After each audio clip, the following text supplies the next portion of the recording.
Hey everyone, Rascal here. And Mama, welcome to our channel, Paws On Animation. We are going to cover the Ben 10 reboot movie, Ben 10 versus the Universe. This 1 hour and 9-minute movie shows Ben as he's taken into the far reaches of space, put into court for crimes he didn't commit, as the court believes he's Vilgax in disguise. Yes, that's the plot. Before we start, be sure to like, subscribe, and click notification buddies on future podcasts and monopause videos. And these are not bright aliens. No. So we'll look at this movie. We're looking at the case now, and it says, "When a blast from Ben's past." It's really catchy. Alright. Vilgax returns to do double the damage on Team Tennyson and planet Earth itself. Ben must go interstellar to save the day, while Gwen and Grandpa Max team up with Kevin 11 to protect the world in Ben's absence. But when our boy hero is confused for the villain in space, Ben is forced to defend himself in the trial of a century. And it's so not basically, this is just another version of Secret of the Omnitrix. Yep. And it's not really a trial of the century because they say he's guilty and throw him in an all void. They don't even give him like a fair trial. It's like, no, he did it, he's guilty, go. And that's the whole scene. That whole plot was one scene. I think this movie is still working on the premise that we mentioned before about the Ben 10 reboot. It's not meant for people older than the age of 8 or 9. Yeah. It's really meant for a much younger audience. So when you're seeing the things that are happening within this movie, you just accept it.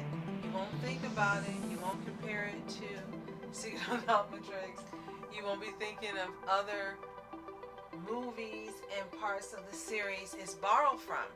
You'll think of it as something is new. So in that respect, it works. If you haven't seen any of the other series, you're not old enough to know anything about the other series or movies, then this will work for you. Yeah. And from the ones who are not kids who did watch it from reaction reviews online, I don't know if they've seen the original or if they're just watching the reboot and never heard of Ben 10, but this is the best thing in the whole reboot at the time it came out because they're the best thing, and they said, you gotta see this, is really epic. I kind of don't see where the epic part is because like they're trying to do a few things, but I don't know, the level of stakes it's supposed to be on, you don't really quite get it. Like you hear this plot and it sounds like something really big like Secret of the Omnitrix, but then you watch it and a lot of end of the world type things are happening, but you're not really feeling the weight of it. Like you're not feeling the intensity and a ticking time bomb type plot. It's just like, okay, this is happening, this is actually happening, this is actually happening, Ben's going to court, this and that, I asked Miss here, all of that. It doesn't feel like it matters sometimes. Especially when they thought the world was going to end with a meteor, and it didn't, so that kind of released any sort of pressure they had for a while. I agree. Personally, I think the best movie as part of this reboot was Omnitrix. Yeah. I like that one much better. This isn't a bad movie. It's just, again, it's relying so much on movie and content that's come before. Yeah. Vilgax also is, well, forget that. Ben being mistaken for Vilgax makes no sense. The people are stupid because he says, well, he's just shift-shaking and changing how he looks. And then you said the same people were in another series and they were idiots and villains and now they're the high court. Yeah. In the Alien Force and Omniverse series are the Incursions, and they were sort of like Space Frog Mafia. The main leader had a sort of Godfather type way of speaking, and you had the princess who wanted to take over. It was a whole right. It had the whole thing there. But in this version, they're now Supreme Court. They uphold justice, and it was sort of jarring to seeing the other version of the show, because they were one of the biggest criminal empires in the galaxy, wanted to take over Earth. They actually succeeded in taking over Earth for a little bit, and now they're the ultimate say in justice. It's like two different things, like opposite day. But only if you've seen the previous series. If you haven't, then it's easy for you to accept what's going on. And I do think that Man of Action, the producers and directors are heavily depending on people who haven't seen the series to watch this. Yeah.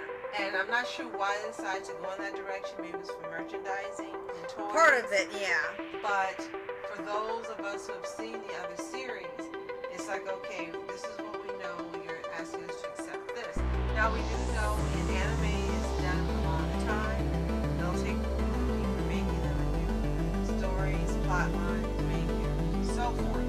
So you aren't really doing anything that's outrageous or out there. The thing is, within this particular series, there were so many different specials and movies made.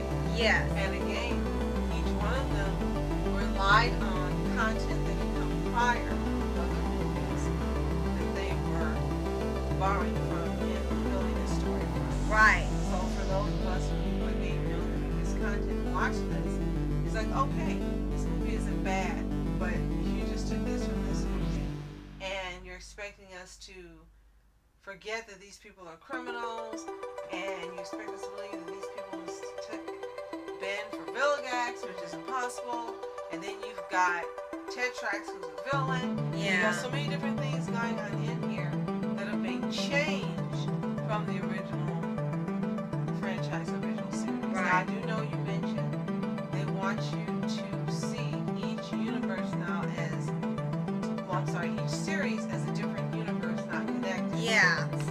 The whole franchise now is retcon because, as you mentioned in the Reboot podcast, with Alien Extinction, the Omniverse exists, and now there's Bens from different worlds, and each Ben he meets, like Alien Force, Classic, Ultimate, Gwen 10, they're all their own separate universes, so you don't get to see Ben and older Ben. Now older Ben is now completely separate from younger Ben, and Omniverse is completely separate from Alien Force and Ultimate Alien, even though it's 1 year apart from each other. So this is really jarring because now everything that's built up is been wiped clean, and now it's like, okay, no, everything's in one universe except for other Bens. Now they're their own universe, so you can stop comparing it to it. It's like they wanted a way out for why is this so different from this one? Why is this different when this one was great? Well, now the explanation is it's its own universe, so you can't compare it to the classic anymore,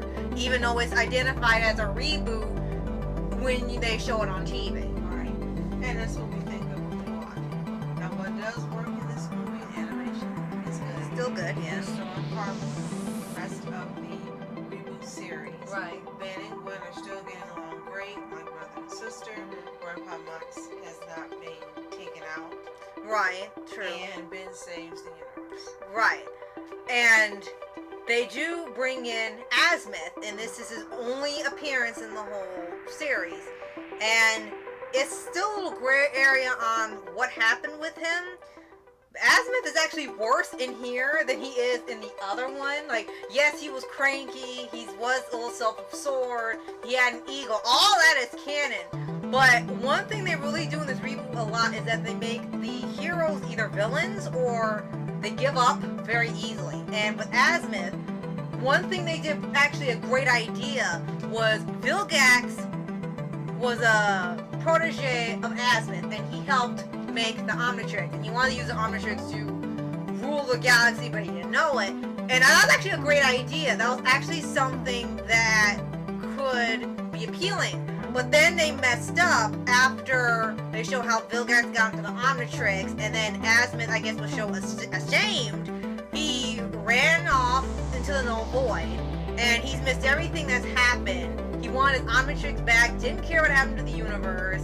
He really hates humans now, even though he said about the global, the universal peace thing and understanding of the species. He hates humans, so he's kind of hypocritical. And then he sort of becomes Yoda, where he has the Force now, and he can just move things with his mind, the Omnitrix with his mind, and now Ben goes through sort of a mini trial to prove that he's worthy of the Omnitrix, and they only have 10 minutes to do it. And it's just really weird for how they had, am I supposed to like Azimuth or not? Because he's not just so different from other Azimuth. the aliens aren't really good in this universe, so I can't tell if I'm supposed to side with Azimuth. They're not here either. Right, that was confusing. And like you said, that was a great idea. I wish they had developed it more and made that a bigger part of the movie itself. Another thing that was really odd is I didn't mention Tetrax is a villain. Yeah, and we mentioned that in the Reboot podcast as well. And at first you would think this is his worse in here. Yes. Worse in this particular movie. Yeah, and as a reminder, there is no redemption for Tetrax, period. The stuff about his own planet happened, but he had no remorse. All he cared was he got his credits or his money. All he cared was the bounty. He didn't care if he killed. He didn't care if he killed Ben. All it matters is he got his money, and it was no different here.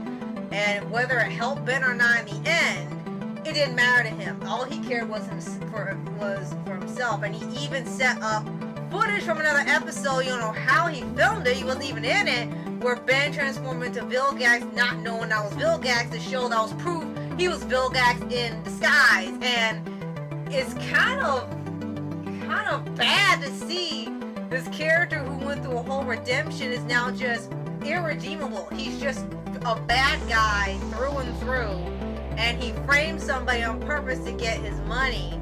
Granted, it was for someone else, but still, that it just kind of cements the fact that there are no good aliens. The incursions, yeah, they find out they were wrong and they help Ben, but they're really still, the whole series, there are no good aliens that are ever allies of Ben 10, which would have come in handy here to defend Ben, saying he's not Vilgax, but there was nobody. No one could vouch for him because there were no alien allies, there were no human allies. The plumber thing is still secret from them. So what could have been useful to help Ben prove his innocence is not existent because they've made no friends throughout the entire show. Even with the specials and the crossover, there was no one to help. And that was a huge detriment to the story. I mean, that's why he was immediately found guilty, because there was no one else to help prove his innocence. And another thing that was really weird is throughout this entire series, Ben never learns. But when he gets to this movie, he suddenly does. Yeah. And it's like, why do you take so long to finally understand? And then it goes reverse when it gets to the final episode, which is a crossover, and now he's gonna put everything he's learned to use and become a mentor, but he still hasn't learned at the final episode. So I get, yeah, he's a kid. They want him to take a little longer to get the message and learn completely. But the original Ben wasn't this bad. It may be a couple times he screwed up, but he was never like this. And you saw, of all the stuff he says and being snarky, he really means it when he wants to be a hero, and he takes the lessons to heart. Even when he acts like a brat at every now and then, and it's like rare. Here, this was supposed to set up that, okay, he's moved on, he's gotten past it, especially when they show Grandpa and Gwen, and they want to get Kevin, and Kevin is still trying to force you into thinking he's not a bad kid, he's going to be a hero, he can do good, and it just gets annoying after a while. How can we set up Kevin to be a redeemed hero, but Ben, who is a hero, can't keep the lessons intact? You can't keep setting up one hero and then this hero can't get it right. So it seemed like they didn't really find their footing throughout the show. It kept going backwards and forwards on should he learn or go back and learn again, go back and learn again. They just couldn't make up their mind. Absolutely. Now, if you're a true Ben 10 fans like we are, if you haven't already seen it, you gotta watch Ben 10 Universe and make your own judgment of whether you think it's a good movie or not. I would give it a C. I think average. just those little tweaks that we mentioned could have made it a B+ movie or even an A-. It's not a bad movie. It's not the best movie, but it's definitely not a bad movie. It's entertaining. It can be fun in some parts. Ben is still a hero, and we do get to see Grandpa Max, Gwen, and Ben, as you mentioned, from a different angle where they don't have any allies in the universe. Right. So, wait, one more thing. Way Big wasn't really Way Big. And no one really cared either. I know the aliens are going to be aliens. Let's have to throw that in. So if you've seen Ben 10 versus the universe, let us know what you think in the comments below. Did you love it? Did you hate it? Did you think it was just okay? We really want to know. If you haven't seen it, you can probably find it at your local library. It may be available on Paramount. Yeah, Paramount or HBO Max. To view, give it a watch, come back and let us know what you think. And if you haven't already, subscribe for updates, weekly videos, your favorite anime series, anime shows, and all things animation. Absolutely. And a little bit more Ben 10, including Generator X, sometime soon. Yes. Thanks for joining us. We appreciate your support and allowing us to share our joy of all things animation and anime. Yes. So thank you so much for watching. I'm Mask Entertainment. And I'm Mom Entertainment. Have a fantastic day.